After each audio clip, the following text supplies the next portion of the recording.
Deus é bom demais. Amém? Vou pegar essa carteira aqui, pode gastar? Pode. Ir pro shopping com ela? Pode? O pastor pode qualquer coisa, viu? Eu tenho coragem. Gente, vou tocar uma guitarra aqui hoje, hein? O culto hoje vai ser eu tocando guitarra.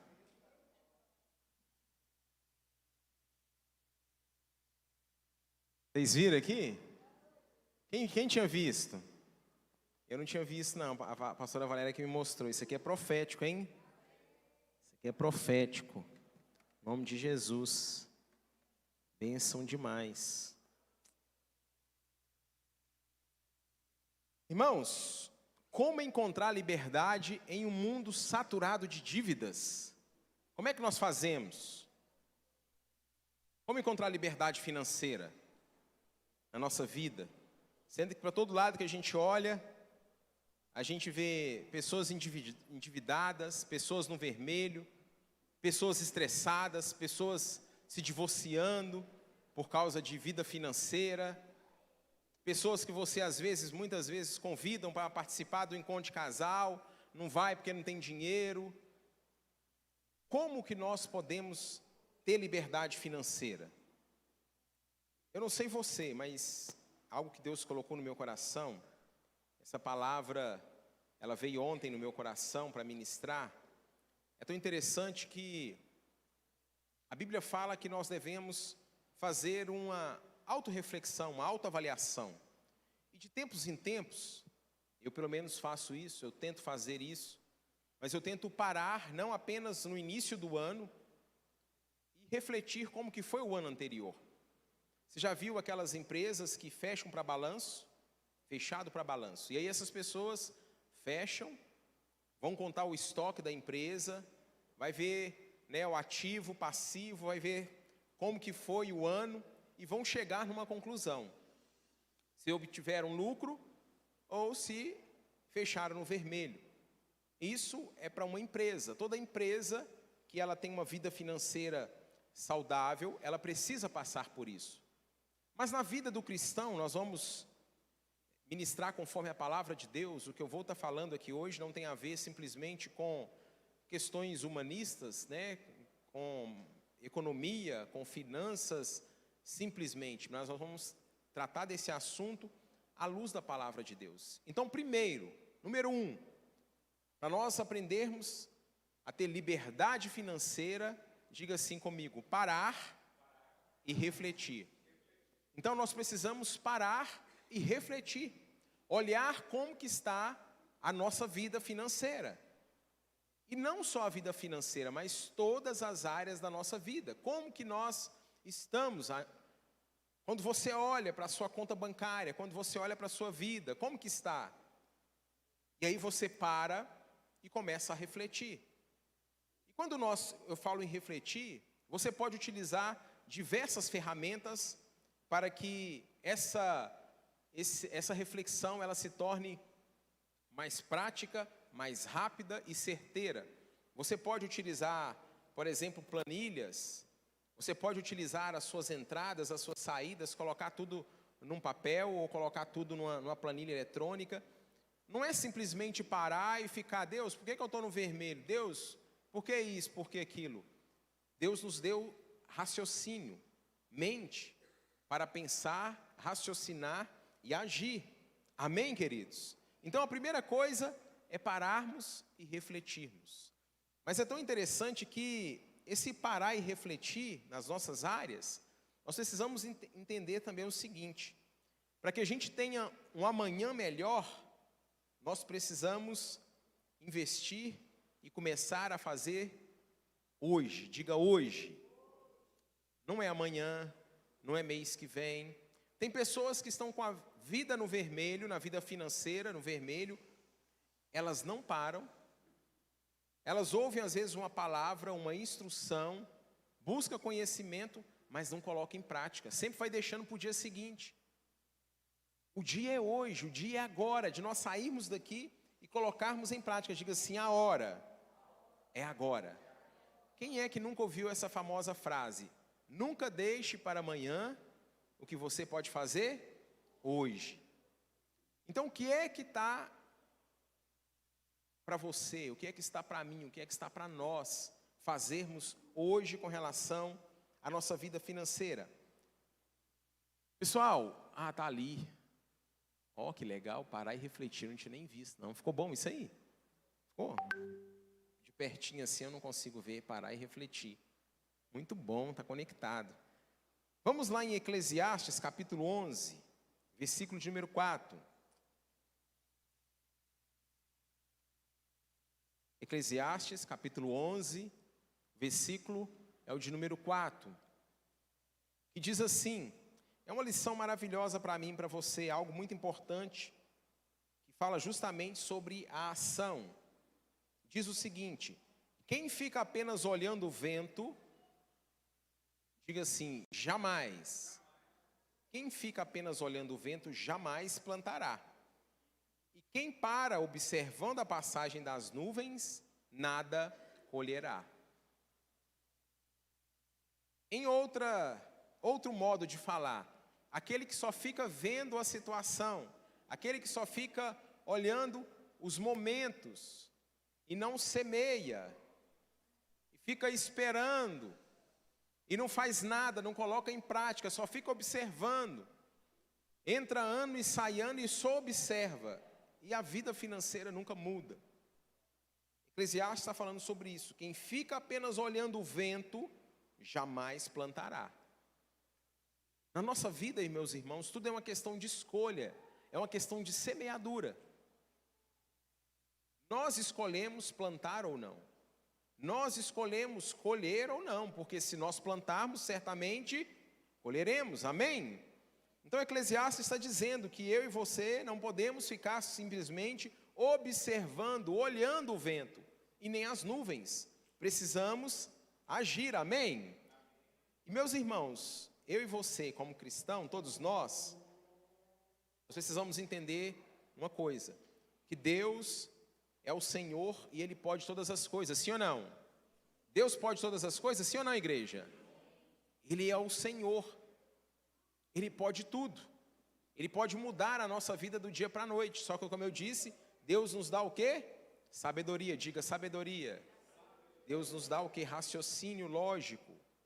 Deus nos dá habilidades para nós administrarmos as nossas finanças. Agora, Deus abre portas, sim ou não? Agora, a porta aberta, é preciso dar o passo para passar por ela, para entrar. Sim ou não? Quem é que tem que dar o passo em direção à porta? Diga assim, sou eu. Somos nós, amém? Então Deus abre a porta. Só que nós é que precisamos adentrar por essa porta que Deus abre. Só que tem gente que fica muitas vezes esperando uma porta, sabe como? Na Mega Sena. Vou mudar minha vida financeira. E aí vai jogar na Mega Sena, irmãos. Não sei se você sabe, mas existe um estudo, uma pesquisa feita sobre a vida dessas pessoas que ganham na loteria. A maioria, para não dizer todos, mais de 90%, são pobres, paupérrimos, miseráveis. Sabe por quê? Porque não tem sabedoria para administrar aquilo que Deus dá. Então a vida financeira não tem a ver com quantidade, mas tem a ver com sabedoria para administrar aquilo que Deus tem nos dado. Tem pessoas que ganham 100 e são prósperas.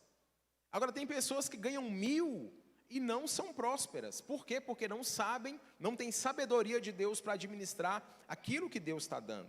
Então cabe a mim e a você entrarmos pela porta, porque enquanto Deus faz a parte dele, o que Ele espera de nós? Que nós façamos a nossa parte, sim ou não? Então, Eclesiastes está dizendo, se você ficarmos observando o vento e as nuvens, o que vai acontecer? Nós nunca vamos mudar, nós nunca vamos melhorar. Então você quer que a sua vida financeira mude? Primeira, pare e reflita, avalie como que está, quanto que você está ganhando, quanto que você está gastando. Coloque no papel. E é tão interessante, que o dia que você fizer isso, você vai ver o quanto de coisa que você pode economizar, que você gasta. Comece a colocar, por exemplo, padaria, supermercado. Você vai ver que tem coisas que você gasta e você vai se assustar. Só que nós não temos esse hábito. Muitas vezes o que é que nós fazemos? Vamos gastando, vamos gastando, vamos gastando. E aí acaba o dinheiro, vamos para o cartão de crédito. Cartão de crédito, cartão de crédito. Aí entra o mês seguinte. O que entrou, o que é que eu faço? Pago o cartão de crédito, não sobra quase nada. E entra mês e sai mês, entra ano e sai ano. E a vida vai continuando assim. Nós não fomos feitos para viver, irmãos, sabe, parados. Sabe, tem pessoas que Deus coloca sonhos no coração delas, e esses sonhos nunca saíram para o papel. Sonho tem que sair para a realidade. Sonho não pode ficar só aqui no campo da sua mente. Essa semana eu estava vendo um desses influencers, né, em rede social, e ele pegava R$50 e parava assim nos pontos, e ele oferecia para as pessoas, uma pessoa vendendo pipoca, um frentista, e ele perguntava, fala assim, você me responde uma coisa, e você ganha R$50. A pessoa abriu um sorrisão, R$50, é sério? É? Ele falava assim, você quer ficar rico? As pessoas falavam assim, quero. Como que você vai ficar rico? Aí a pessoa ficava assim, cri, cri, vou jogar na Mega Sena, um falou. Mas Mega Sena? Mega Sena é uma jogatina, é um jogo que apenas um vai ganhar em tantos milhões. Você acha que isso é uma estratégia para você ficar rico? Não, não é. Como que você vai ficar rico? Ninguém tinha plano. Então, quem almeja ficar rico, se Deus tem colocado isso no seu coração, você precisa planejar. E nem todos vão ser ricos. Nós precisamos entender isso também. A palavra do Senhor vai dizer que Ele fez o rico e Ele fez o pobre. E sempre vai existir, porque o próprio Senhor Jesus, quando estava conversando ali com os discípulos, o que Ele falou? Olha, vocês não precisam preocupar com o pobre, não. Porque o pobre vocês sempre terão convosco. Então o pobre sempre vai existir. Agora, tem pessoas que querem, mas não fazem nada. Não tem nada de errado. E nós precisamos tirar esse estereótipo do meio do cristão. Não tem nada de errado o cristão ser rico. Agora, o que não pode é nós querermos e não fazermos nada por isso. Teve um tempo da minha vida que eu queria ser rico. Hoje eu já não tenho mais esse sonho. Deus foi mudando a motivação do meu coração. Mas a razão da ministração aqui nessa noite não é simplesmente motivar você a ser rico, mas é que você tenha liberdade financeira, que você olhe para as suas finanças e você não fique com medo, para que você não chegue no 20º dia do mês e você olha e fala assim, meu Deus, e aí? Estou doido para chegar ao 5º dia útil do mês. Então eu volto a frisar, isso não tem a ver com a quantidade que você recebe, tem a ver com a maneira que você administra. E a segunda coisa que nós precisamos aprender, então a primeira é parar e refletir. Diga parar e refletir. Olhe para as suas finanças com calma. Entrada, saída, vê onde que dá para economizar, reflita, aonde que dá para você cortar. Teve um tempo lá em casa, irmãos, que nós cortamos internet, cortamos TV a cabo, tinha Sky, cortamos. Não ficou nada. Por quê? Era o que o momento pedia. Então não tinha. Cortamos tudo. Há um tempo atrás, os irmãos mais próximos sabem, né? Eu gosto muito, por exemplo, de sair para jantar, de ir na churrascaria com a minha família. Teve um momento da minha vida, os mais antigos vão lembrar, que eu não tinha condições, sabe onde que eu ia? Na Periquitos. Os mais antigos sabem do que eu estou falando. Quando eu não tinha condições, às vezes, eu comprava um espetinho. Agora, porque eu estou com vontade, eu vou sair para jantar ou para almoçar com a minha família, mas depois eu olhar meu extrato bancário, olhar o meu cartão de crédito, minha fatura, e está no vermelho? Então, primeiro, vamos parar e vamos refletir. Vamos baixar a lupa nas nossas finanças. Número 2, você vai substituir uma mentira. Essa, para mim, é a chave. É a chave, assim, principal. Substituir uma mentira. E você pergunta assim, Qual, pastor? Fala, qual, pastor? Quanto mais, melhor. Essa é uma mentira que está enraizada em todos os lugares. E, infelizmente, também dentro do povo de Deus. Quanto mais, melhor. Então, nós vamos substituir essa mentira de quanto mais, melhor, por uma verdade. Qual que é essa verdade? Pergunta, qual, pastor? Menos é mais. Diga-se, menos é mais. Tá aí, ó. É uma mentira que colocaram na nossa mente. E colocaram dentro de nós uma sementinha que foi lançada. E essa sementinha foi crescendo, crescendo. E alcançou gregos e troianos. Todo mundo hoje acha que mais é o melhor. Então nós queremos, e aqui eu quero abrir um parêntese. Não tem nada de errado. Você querer ter a melhor casa, o melhor carro, o melhor celular, não tem nada disso. Agora, se torna errado quando você começa, então, a ajuntar. Você querer ter mais. E aí você começa a juntar. Aonde a traça e a ferrugem corroem. E nós não podemos andar assim. Então, pessoas que só querem ajuntar. Juntar, juntar, juntar. E essas pessoas vivem essa mentira. Eclesiastes, capítulo 4, 6, diz: é melhor ter um punhado com tranquilidade que 2 punhados com trabalho árduo e correr atrás do vento. Olha só o que Eclesiastes está dizendo. É melhor ter um punhado com tranquilidade do que 2 punhados com trabalho árduo e correr atrás do vento. Trabalhar é preciso, irmão? Sim ou não? Trabalhar é preciso. Nós vamos falar daqui a pouquinho sobre isso. Nós precisamos trabalhar. Só que nós não podemos trabalhar errado. Não podemos trabalhar demais. É isso que Eclesiastes está dizendo. É melhor ter um punhado. É melhor você ter um trabalho. É melhor você ter algo que vai te trazer tranquilidade do que 2 que te deixam estressado. Tem gente que trabalha em 2, 3 empregos. Tem alguma coisa errada nisso? Não. Quando isso é uma meta, um objetivo seu. Quando isso tem prazo determinado.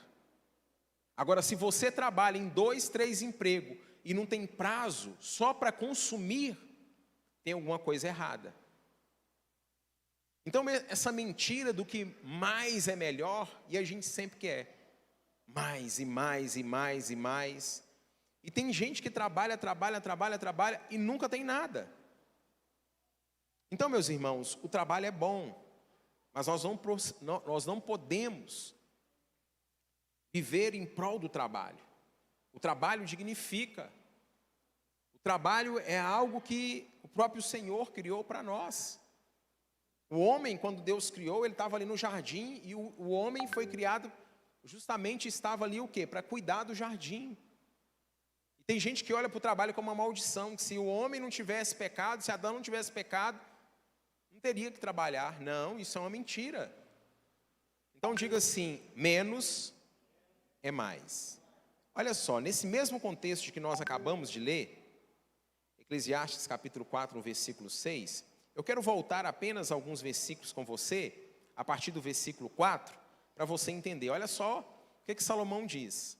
Então vi todo o trabalho e toda destreza, então vi que todo o trabalho e toda destreza em obras, olha só, provém da inveja do homem contra o seu próximo. Olha só, então eu vi que todo o trabalho e toda destreza em obras provém da inveja do homem contra o seu próximo.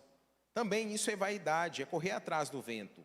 O tolo cruza os braços e come a própria carne, dizendo, e aí é aquele que eu acabei de ler no 6, é melhor ter um punhado com tranquilidade do que 2 punhados com trabalho árduo e correr. Então o trabalho nesse texto aqui, ele está relacionado o quê? A inveja. O mais é melhor. A pessoa quer ter mais, a pessoa quer, mas por quê? Porque está olhando para o outro. Ela quer simplesmente não para ter para ela, mas porque ela tem para mostrar para as pessoas. Ela inveja o que o outro tem. Então ele olha, passa a ver um tênis bonito. Ele fala, nossa, olha que tênis bonito. Eu quero um desse. Passa e fala, nossa, olha que carro bonito, eu quero esse carro. E as pessoas começam, então, Salomão ele está dizendo, eu vi que todo trabalho e toda destreza em obras provém da inveja do homem contra o seu próximo. Então nós precisamos vigiar a motivação do nosso coração. Quando é que nós estamos comprando alguma coisa? Qual é a motivação do nosso coração? Quando nós queremos adquirir alguma coisa? E tem pessoas que dentro da igreja que estão enveredando por esse caminho. Querem simplesmente para demonstrar para o outro. E aí muitas vezes, ela demonstra para pessoas que nem sabe às vezes que ela existe. Não está nem preocupada se ela vai adquirir ou não. Então nós não podemos ter a motivação errada. Amém, queridos? E lá em Lucas, capítulo 12, no versículo 15, diz assim, e em seguida disse, cuidado, guardem de todo tipo de ganância. A vida de uma pessoa não é definida pela quantidade de seus bens. Diga assim comigo, a vida de uma pessoa não é definida pela quantidade dos seus bens. Guarde de toda ganância. Nós precisamos vigiar, como eu disse, a motivação do nosso coração.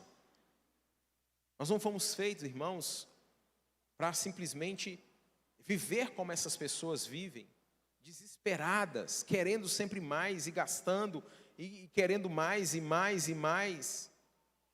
Nesse mesmo contexto aqui que nós lemos, no 12:15, eu quero ler a partir do versículo 13, para que você entenda esse contexto. Então alguém da multidão gritou, mestre, perguntando para Jesus, por favor, diga a meu irmão que divida comigo a herança de meu pai. Você sabia que a Bíblia fala mais de finanças do que de salvação? Você sabia disso? Você sabia que o próprio Jesus, ele ensinou sobre finanças, sobre dinheiro? Então é um tabu que precisa ser quebrado dentro da igreja. E aqui, Jesus então conversando ali, alguém vira para ele e fala, mestre, fala com meu irmão para dividir a herança comigo. Naquela época, não sei se você sabe, o primogênito ele herdava tudo. Não é como nos dias de hoje, onde quando falece um, fica 50% para o cônjuge e os outros 50% para os filhos. Se tiver 5 filhos, 10% para cada um. Naquela época não era assim. O filho primogênito, ele herdava tudo. E ele era o responsável pela família. E aqui então ele está pedindo, peça para o meu irmão dividir comigo a herança. Jesus respondeu, amigo, quem me pôs como juiz sobre vocês para decidir essas coisas? Em seguida disse, cuidado, foi o que nós acabamos de ler, cuidado, guardem de todo tipo de ganância. A vida de uma pessoa não é definida pela quantidade de seus bens. Então lhes contou uma parábola. Um homem rico tinha uma propriedade fértil que produziu boas colheitas. Pensou consigo. Ele pensou consigo, fala consigo. Ele pensou com ele mesmo. Pensou consigo. O que devo fazer? Não tenho espaço para toda a minha colheita. Por fim disse. Ele conversando com ele mesmo, olha só. Por fim disse. E isso acontece com a gente. A gente conversa com a gente mesmo. E aí? Nossa, eu vou comprar aquilo. Não, mas será? Ah, mas aquilo outro eu acho que é melhor. Não, aquela marca. Ah, não, mas... É o que o homem está fazendo, pensando consigo mesmo. O que devo fazer? Não tenho espaço para toda a minha colheita. Por fim disse, já sei. Vou derrubar os celeiros e construir outros maiores. Assim terei espaço suficiente para todo o meu trigo e os meus outros bens. Ele pensando com ele mesmo. Não, vou destruir isso aqui, vou construir um maior. Eu acho que isso vai dar certo, vamos derrubar e assim vai. Então direi a mim mesmo, olha só. Olha ele conversando com ele mesmo, olhando, olha o eu, olha o egoísmo. Ele olhando para si mesmo. Eu direi a mim mesmo, amigo, você guardou o suficiente para muitos anos. Agora descanse, coma, beba e alegre-se. E aí você vira para você e fala assim, amigo, esse celular você merece. Você trabalha tanto? Por que não comprar esse iPhone? Não, mas esse iPhone, ele é 10 mil. Quanto que você ganha? 1.000. Não, mas eu mereço. Eu trabalhei. Quantos estão entendendo? você conversando com você mesmo. Aí você chega, vê aqueles tênis legal, bacana. Irmãos, volta a falar, não tem nada de errado nisso. Você pode ter iPhone, você pode ter tênis que você quiser, Nike, sei lá, as marcas que tiver aí, qualquer um você pode ter. Não tem nada de errado nisso. Agora é a motivação. Se você começa a olhar com a motivação errada, muda. Aí você fala, não, mas eu trabalhei tanto. Esse relógio, não, eu mereço esse relógio. Eu trabalhei. Não é possível. Não, hoje eu mereço. Olha essa calça aqui, não, eu preciso. Não, mas quantos estão entendendo? Amém, irmãos? É isso que está falando aqui. É isso que Jesus está ensinando com essa parábola. Para as pessoas entenderem, olha só, Jesus falando de dinheiro. Agora descanse, coma, beba e alegre-se. Olha o versículo seguinte. Mas Jesus lhe disse, louco, você morrerá essa noite. E então, com quem ficará o fruto do seu trabalho? Com quem ficará o fruto do seu trabalho? Sim, é loucura acumular riquezas terrenas e não ser rico para com Deus. Palavras do Senhor Jesus. Quantos estão entendendo? Irmãos, nós vivemos nesse mundo e o mundo jaz no maligno. Amém? O mundo jaz no maligno. Então tudo que vem do mundo, da onde que vem? De onde que vem, igreja? Não é possível. Então todo mundo vivo aí, gente. O que vem do mundo é que é bom ou é mal? O que vem do mundo é mal. A gente precisa ter essa consciência. O que não vem do mundo e vem da palavra, são duas coisas, bem e mal. Todos estão comigo aqui? Bem, só tem um. Bom, só tem um. Jesus falou quem era, é o Pai que está no céu, é Deus, amém? Passou disso, vem do maligno. E o que acontece? O mal, o sistema, seja ele qual for, quer nos colocar sobre nós e a gente viver dessa maneira que o sistema coloca. Qual o sistema, pastor? O senhor está falando do capitalismo? Não, qualquer sistema, capitalismo, socialismo, comunismo, é tudo o ismo, é tudo farinha do mesmo saco. O que a gente tem que ficar? Com a Bíblia. Passou disso, é do mal. Então, onde que a gente precisa juntar tesouros? No céu, aonde a traça e a ferrugem não corroem. E aí o sistema, e aí a gente precisa estudar um pouquinho de história, nós vamos ver, lá através da Revolução Francesa, quando as coisas começaram a mudar, empoderamento feminino, a queima do primeiro, e eu não sou machista, eu concordo, as mulheres podem trabalhar, minha esposa trabalha fora, não tem nada de errado nisso. Agora, quando as coisas começam a mudar de lugar e tomar posição daquilo que não é, está errado. As coisas estão erradas. Por que as mulheres começaram a trabalhar? Não foi só simplesmente por causa de direitos iguais, não. Sabe por quê? Por causa do mundo que saiu da vida rural e foi para a cidade. Isso é história, geografia. Só isso, a gente estudar um pouquinho. Quando o ser humano começou a migrar para a cidade, o que é que aconteceu? Vida corrida. Morava no campo, plantava, o que colhia, comia. Quantas pessoas tinha? Quantos filhos? 10, 12, 15. Era ou não era? Não comia todo mundo? Não vestia todo mundo? Só que mudou para a cidade. Chega na cidade, começa a contemplar com os olhos. Casas bonitas, prédios que até então não tem na zona rural. E aí a pessoa começa a almejar aquilo, começa a querer. Um trabalhando não dá. Aí dois começam a trabalhar. Por que será? E aí começa então a colocar esse sistema que vem disfarçado. E aí começa, homem trabalhando, mulher trabalhando. Filhos deixados de lado.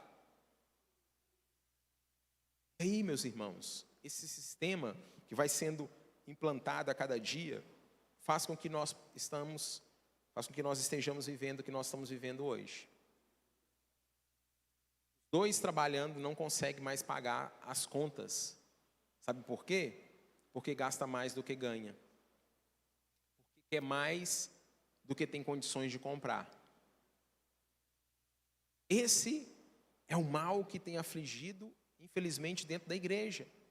Por isso que as pessoas olham para as finanças e, ao invés de ter liberdade, elas possuem medo. Porque elas não planejam. Elas simplesmente querem ter. Então, nem sempre, e na maioria das vezes, o mais não é melhor. Menos é mais. Amém? Então, essa parábola, o homem está falando dele mesmo, planejando para si mesmo, para viver para si mesmo. Então, se nós olharmos para essa palavra que nós acabamos de ler, como é que nós resumiríamos o que Jesus acabou de dizer?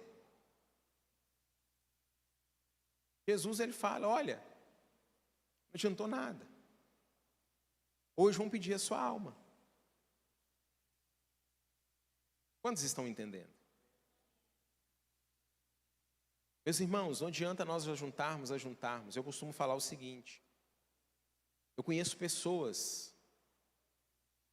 ricas, eu conheço pessoas que têm patrimônio, mas não têm um lar, não têm uma família.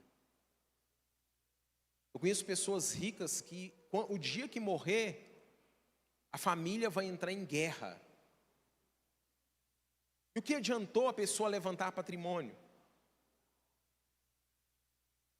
Amém? Olha só o que Paulo escreve, Romanos capítulo 12, versículo 2. Aquilo que eu acabei de falar para vocês. Não imitem o comportamento e os costumes do mundo. Não imitem os comportamentos e os costumes do mundo. Quantos estão comigo? Quantos estão entendendo?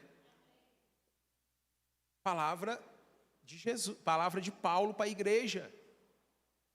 Não imitem o comportamento e nem os costumes desse mundo, mas deixem que Deus os transforme por meio de uma mudança em seu modo de pensar, a fim de que experimente, olha só, sabe quando é que você vai experimentar a boa, a perfeita e agradável vontade de Deus? O dia que a sua mente for transformada, for mudada. É isso que Paulo está dizendo, não imitem o comportamento e os costumes desse mundo, mas deixem que Deus o transforme por meio de uma mudança em seu modo de pensar, a fim de que experimentem a boa, agradável e perfeita vontade de Deus para vocês. Então nós costumamos falar, a vontade de Deus é boa, perfeita e agradável. Beleza, é isso mesmo. Mas só vive a boa, perfeita e agradável vontade de Deus aqueles que não estão mais com a mente desse mundo. Aquele que não está mais com os costumes desse mundo. Qual que é o costume desse mundo que nós acabamos de falar? Quanto mais, melhor. Quanto mais você adquire, melhor. Não tem problema, consuma, consuma, consuma. Quanto mais você tem, melhor. Volto a falar, irmãos. Não tem nada de errado você comprar. Quantos estão entendendo o que eu estou tentando falar? Eu não quero que você saia daqui um mão de vaca, não é isso. Não quero que você saia daqui um avarento. Muito pelo contrário. Nós começamos a ministração de hoje falando lá em ofertas, Provérbios capítulo 11. Aquele que retém, empobrece. E aquele que doa, enriquece. Foi o que nós lemos lá em Provérbios capítulo 11. Eu não quero que você saia aqui avarento. Nossa, o pastor falou então aquele que gasta, aquele que é... Não, não é isso. Porque tem horas que a gente precisa segurar um pouco. Só para vocês terem uma ideia, eu vou dar um exemplo aqui. Essa palavra hoje eu não vou conseguir ministrar ela toda. Coloquei aqui umas 7, eu estou na segunda. Só para vocês terem uma ideia.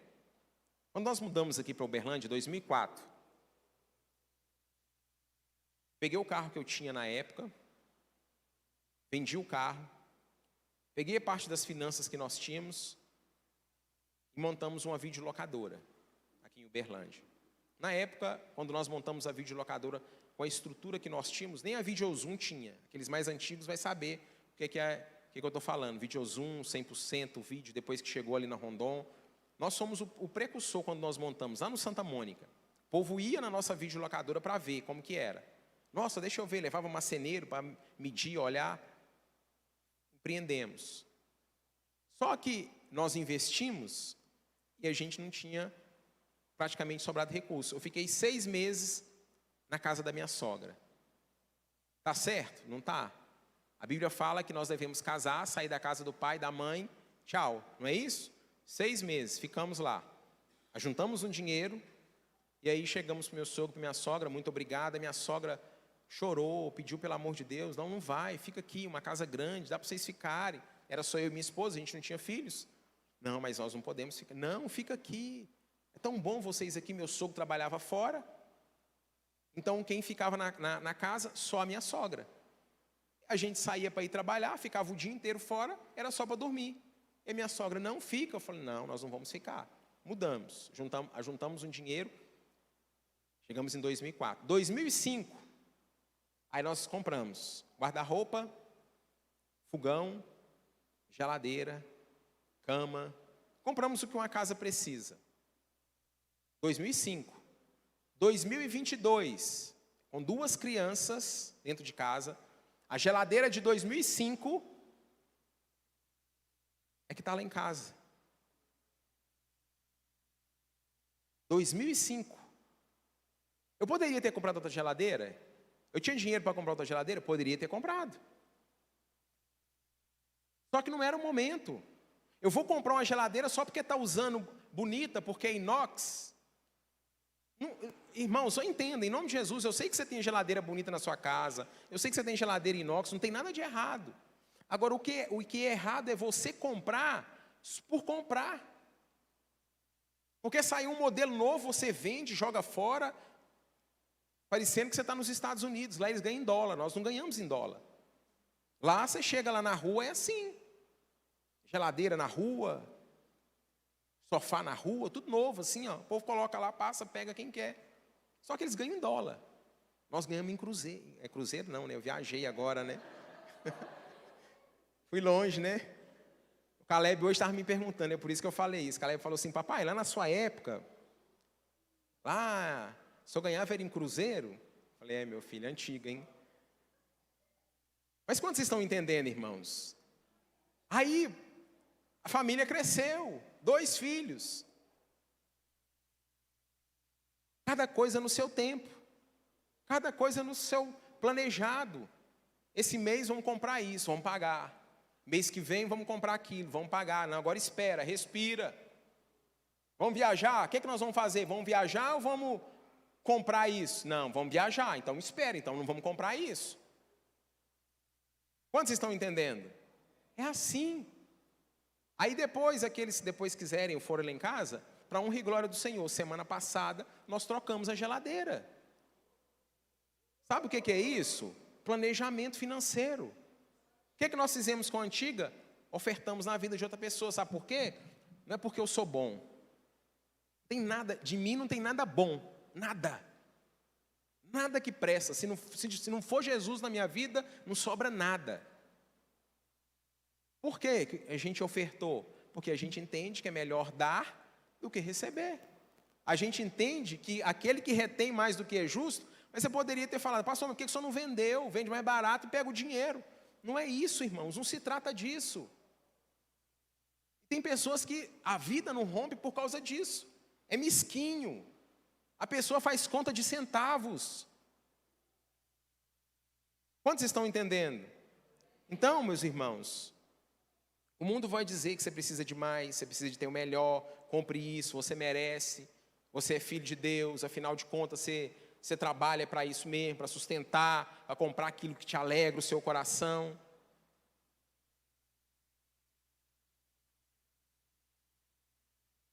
E é tão interessante que, uma vez eu ouvi um testemunho de um bilionário chinês. O cara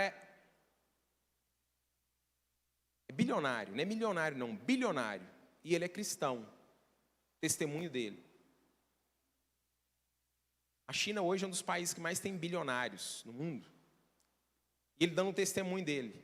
Ele tinha os carros mais caros do mundo, que você possa imaginar, ele tinha, um de cada.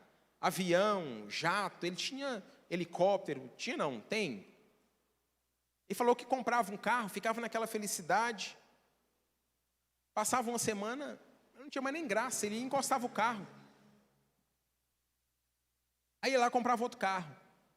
Passava uma semana, perdia a graça. Comprava uma casa, ia lá, mandava construir aquela casona, então comprava. Chegava, vislumbrava aquela casa toda, um mês, vazio no coração, mesmo vazio. Comprava e nada preenchia o coração. Um dia ele entendeu o que é que podia preencher o coração dele. E o que podia preencher o coração dele é o tamanho exato que preenche o meu e o seu coração. Chama-se Jesus Cristo de Nazaré. Ele é o que preenche o meu coração e o seu coração. Não são as coisas. Então a liberdade financeira que nós almejamos, ela vai passar lá pelo parar, refletir, entender que o menos é mais muitas vezes, na grande maioria das vezes. Você não precisa de ter para ficar mostrando para as pessoas. A gente precisa ser grato com aquilo que Deus tem nos dado. Aquilo que Deus tem colocado na sua mão, seja grato. Se você não for grato naquilo que Deus tem te dado, você não vai ter mais. A Bíblia vai falar que quem é fiel no pouco, no muito será colocado. Por que pessoas não são colocadas? Porque não são gratas, são infiéis. Isso em todos os aspectos. Então a nossa mente, com esses valores errados, eles precisam ser mudados. Então nós não podemos imitar o mundo. Isso é em todas as áreas, irmãos. Na sua vida financeira, na sua vida, conjugal, no seu trabalho. Não imita o homem, não. Não imita aquele que fica enrolando o patrão, não. Aquele que fica mocegando no trabalho, não. Por isso que você não prospera. Eu sempre, quando trabalhei assim, eu sempre dei o dia que eu entendi que Colossenses falava que a gente tem que trabalhar como se fosse para o Senhor, tudo que eu for fazer eu faço para Deus, mudou a minha vida. Eu não quero nem saber, mas o outro ali não faz, mas o outro ali não é assim, o outro faz e ganha mais do que eu e não faz nada, é um enrolão. O dia que eu entendi isso, abriu. Aí do nada chegavam as promoções, do nada chegava o aumento de serviço. Mas será por quê? Aumento de serviço não, de trabalho. Mas de serviço também, né? E quando você trabalha, você recebe, mas se você recebe uma promoção, muitas vezes a promoção vem, mas vem mais responsabilidade, mais trabalho. E aí eu tinha o sonho de empreender no meu negócio, eu empreendi. Mas eu sempre tive esse entendimento. Tudo que eu faço como se fosse para o Senhor. As pessoas mais antigas sabem do que eu estou falando. Eu sou pastor, vou fazer 8 anos. Consagração. Mas os mais antigos vão lembrar. Eu sempre estive por detrás das malhadas. Pegava, varria, limpava e faço até hoje. Não tem problema nenhum com isso. Reformar, eu estava lá. Vamos pintar, eu estava lá. Vamos fazer isso, eu estava lá. Porque eu entendo que não é para mim.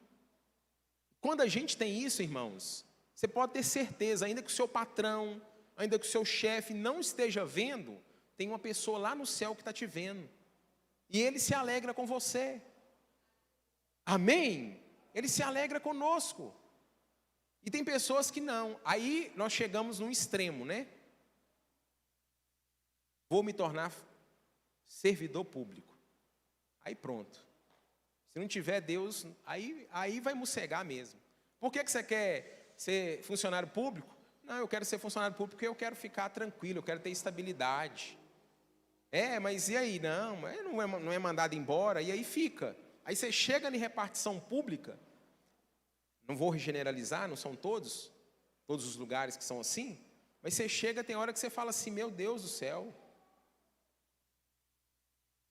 Quantos estão entendendo? Então, irmãos, nós temos que dar o nosso melhor. Dê o seu melhor em tudo que você for fazer. No seu trabalho, na sua casa, com a sua família. Dê o seu melhor, mude essa mente, não imite os comportamentos e os costumes desse mundo. É o que o Paulo está dizendo. Então, se você precisa, compre. Agora, se você não precisa, espere. Amém? Ou amém? Glória a Deus. Então, meus irmãos, Diga assim, menos é mais.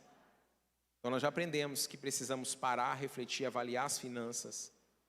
Se você precisar de ajuda, procure o seu líder de célula. Se o seu líder não souber te ajudar, me procure. Nós vamos sentar, a gente monta uma planilha para você, coisas simples. E a gente vai resolver. Na época dos meus pais não tinha planilha. A gente fazia até em papel de pão. E dava certo. Amém? Agora, quando nós vivemos com base nesses comportamentos humanos, o que acontece? Vem o estresse. Por que nós não temos, então, liberdade financeira? Porque nós estamos agindo errado, nós estamos agindo com o comportamento do mundo. E com o comportamento do mundo você vive estressado, você não dorme direito. Você deita e você não dorme. Por que você não dorme? Por que o ser humano está passando por tanta doença, tanta enfermidade? Porque não dorme. A nossa mente ela foi programada para descansar. Deus é perfeito. E aí a gente não dorme. Por quê? É porque não tem casa? Não.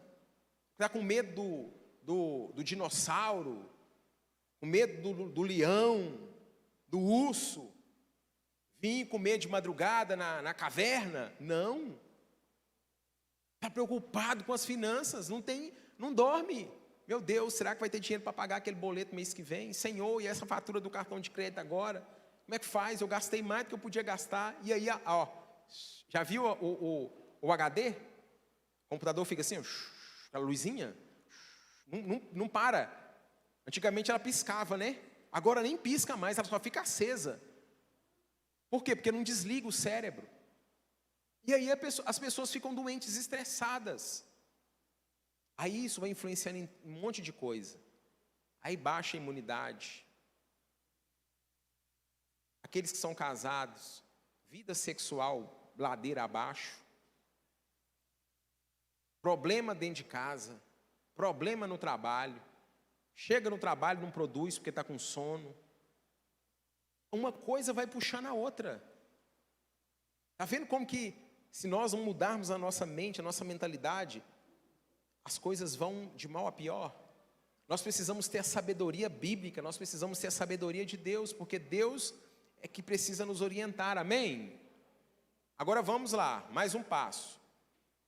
Número 3, diga assim comigo, perseverança. Olha aí, ó. Você quer empreender qualquer coisa?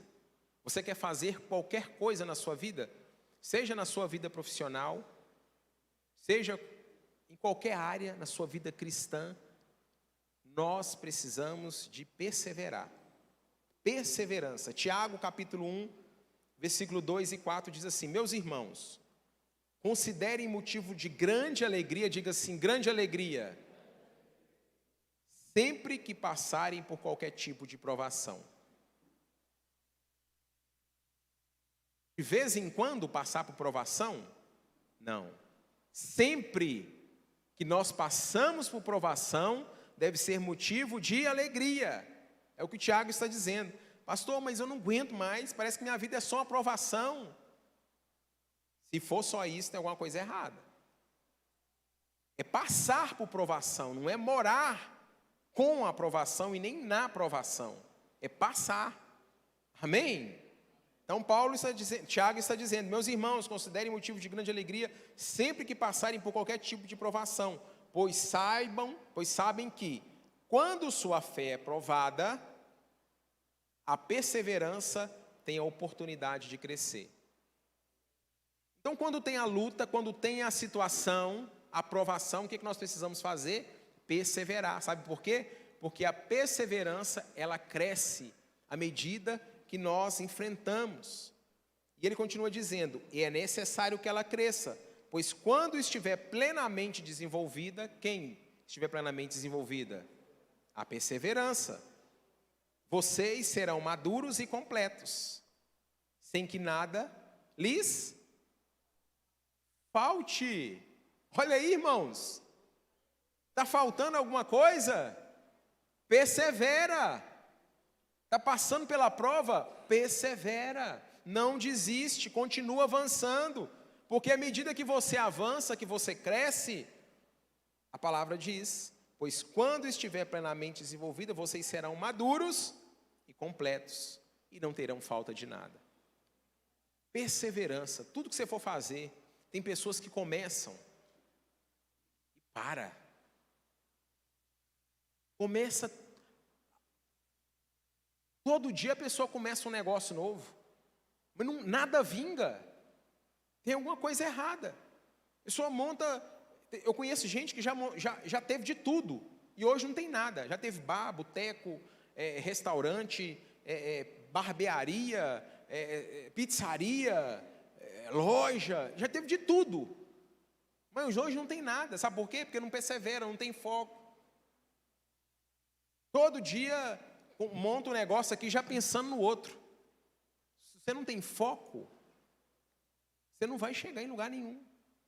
Então nós precisamos ter essa perseverança.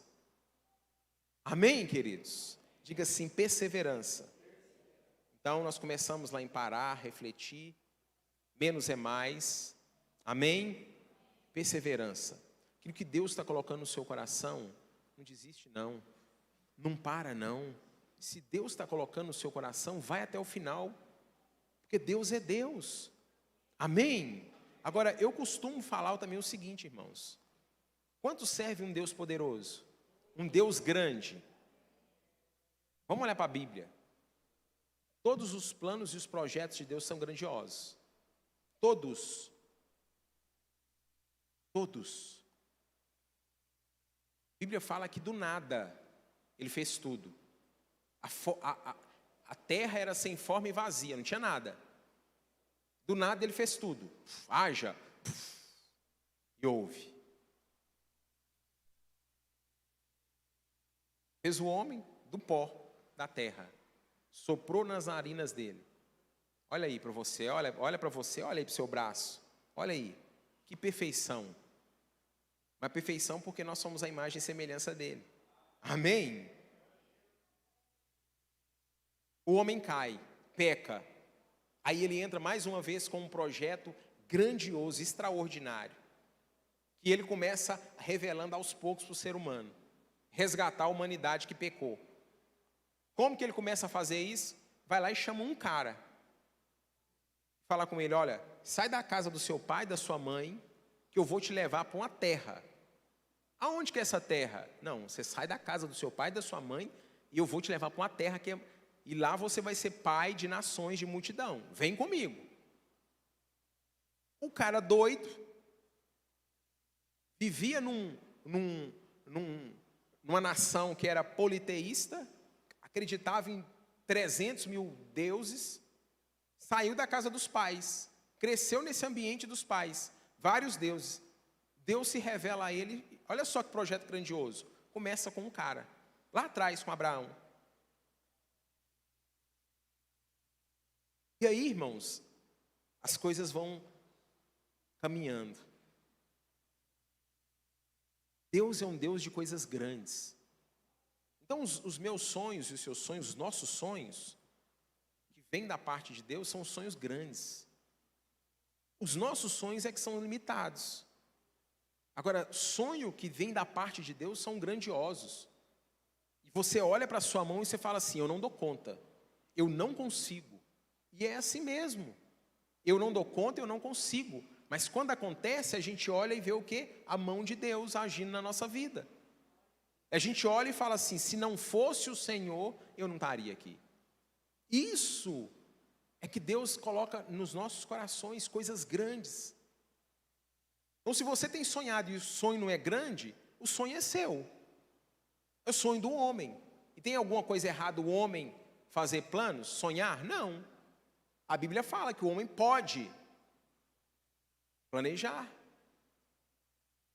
Só que a resposta certa vem de quem? Do Senhor. Eu e você nós podemos, mas a resposta certa vem do Senhor. Amém? E por falar em planejar, número 4, para nós finalizarmos hoje, eu vou finalizar aqui no 4, Provérbios, capítulo 21, versículo 5.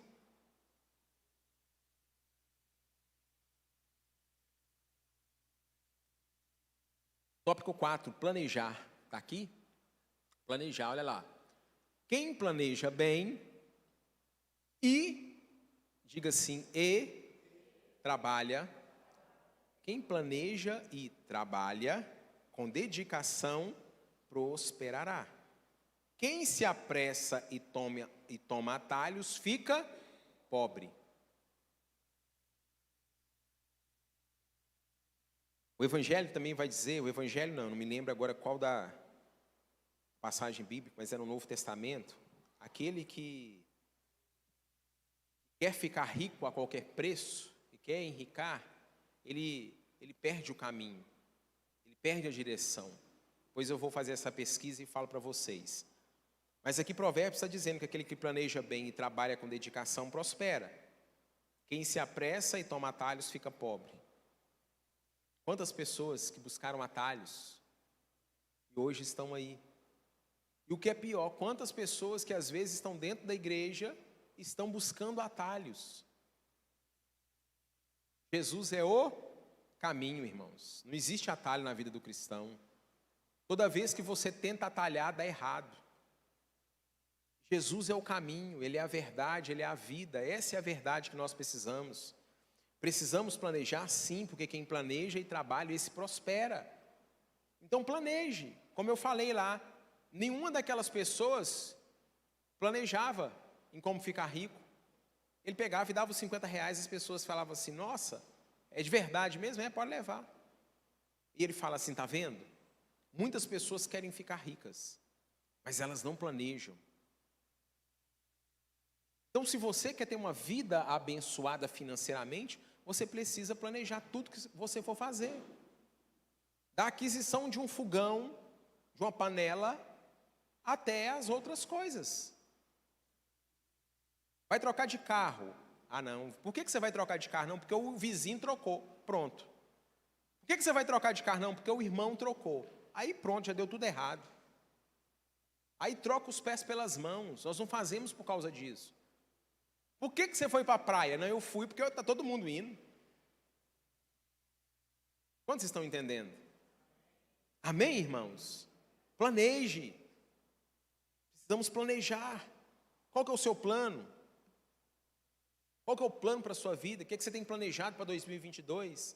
Nós temos as nossas metas, nossos objetivos de oração para 2022. Nós colocamos no papel, nós anotamos. Sabe para quê? Para nós orarmos em cima daquilo. Nós buscamos a direção do Senhor, planejamos, oramos. Então a gente precisa planejar. Tudo que você for fazer, busca a direção de Deus. É hora. Para finalizar, fique de pé em nome de Jesus.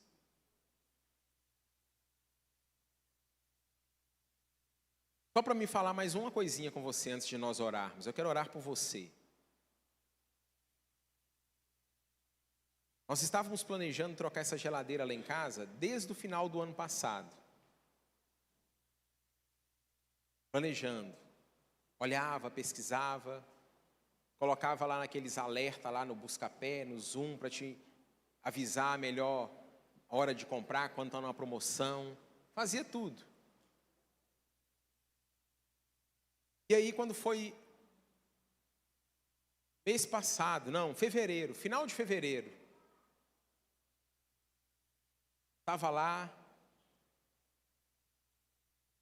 olhei uma promoção, falei assim, vou comprar essa geladeira, então um preço espetacular.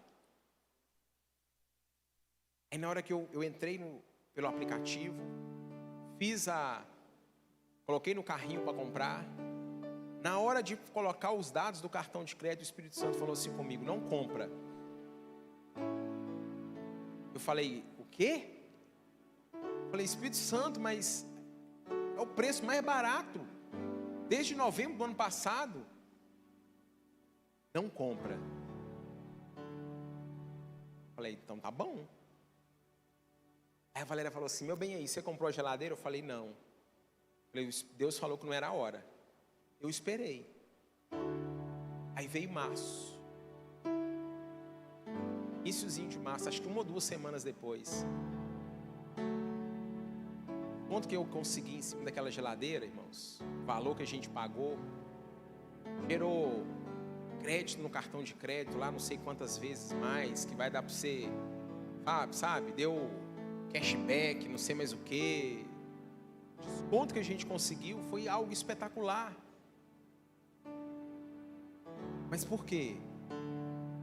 Saber esperar em Deus. Tem que saber descansar no Senhor.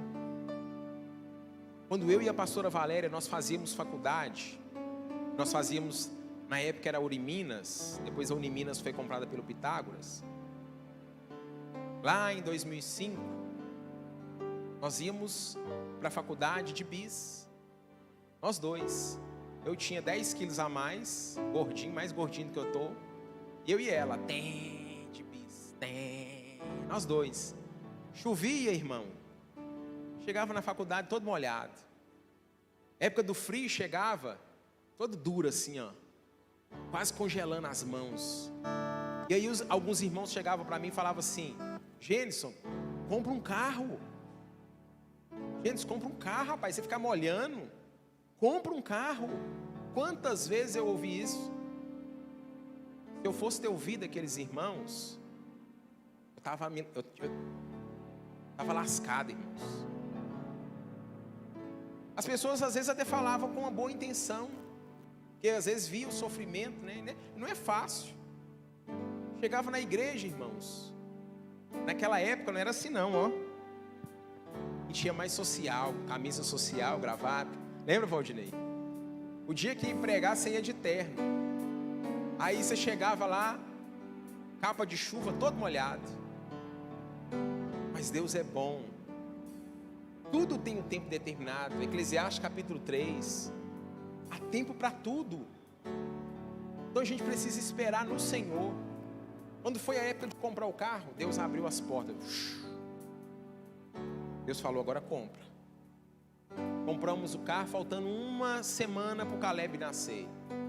Deus abençoou, abriu as portas.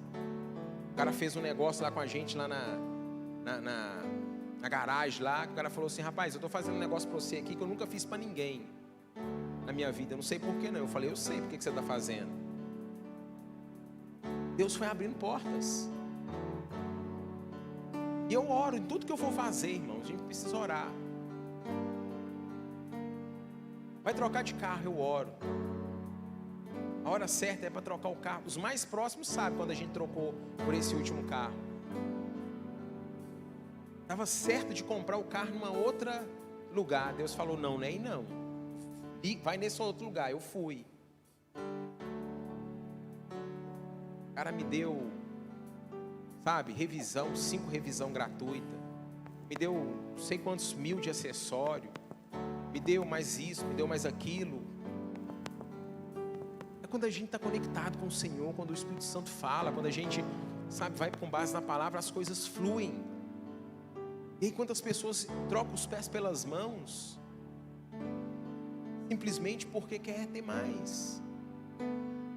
Então nós precisamos, quantos querem ter liberdade financeira aí? Vou conversar depois com a Simone, cadê a Simone? Está lá no fundo. Simone, você me autoriza a pregar quinta-feira que vem? Pode ser? Quinta-feira? Eu vou continuar essa palavra então sobre liberdade financeira, que quem pregaria quinta-feira próxima seria a Simone. Para a gente continuar essa palavra. O povo de Deus é um povo que precisa ser próspero, para edificar, para glorificar o nome de Deus. Amém? Não é um povo que deve viver no vermelho, não. Não é um povo que deve... Eu vou falar semana que vem, porque fala aqui, ó, Provérbios 22, eu vou falar aqui, ó. Assim como o rico domina sobre o pobre, quem toma emprestado se torna servo de quem empresta.